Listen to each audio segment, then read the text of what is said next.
आजचा दिवस आमच्या म्हैसूर प्रवासातील खूप खास होता. सकाळी उत्साहाने आणि फ्रेश होऊन आम्ही आमच्या प्रवासाला सुरुवात केली. दिवसाची सुरुवात देवाच्या आशीर्वादाने व्हावी म्हणून आमचे पहिले ठिकाण होते रंगनाथ स्वामी मंदिर. कावेरी नदीच्या जवळ वसलेले हे प्राचीन मंदिर खूप शांत आणि सुंदर होते.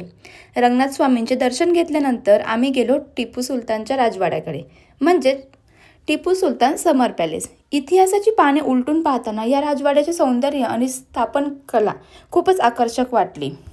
आता आमची उत्सुकता जरा वाढली होती, कारण म्हैसूरच्या सर्वात मोठ्या आकर्षणाकडे म्हणजेच म्हैसूर राजवाड्याकडे निघालो होतो. या राजवाड्याची भव्यता, नक्षीकाम आणि स्थापनशैली खरंच अविश्वसनीय होतं. दिवसाची वेळ राजवाड्याचे बांधकाम आणि कलाकुसर पाहून डोळे दिपून गेले. दिवसभराचा प्रवास आणि म्हैसूर राजवाड्याची भव्यता अनुभवल्यानंतर आम्ही संध्याकाळचा वेळ वृंदावन गार्डनमध्ये घालवला. हे गार्डन म्हैसूरच्या सौंदर्यात आणखी भर घालते.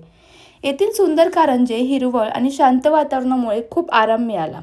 संगीत आणि प्रकाशाच्या तालावर नाचणारे कारंजे पाहताना खूप आनंद झाला.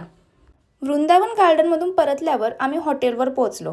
पण आजचा दिवस इथेच संपणार नव्हता.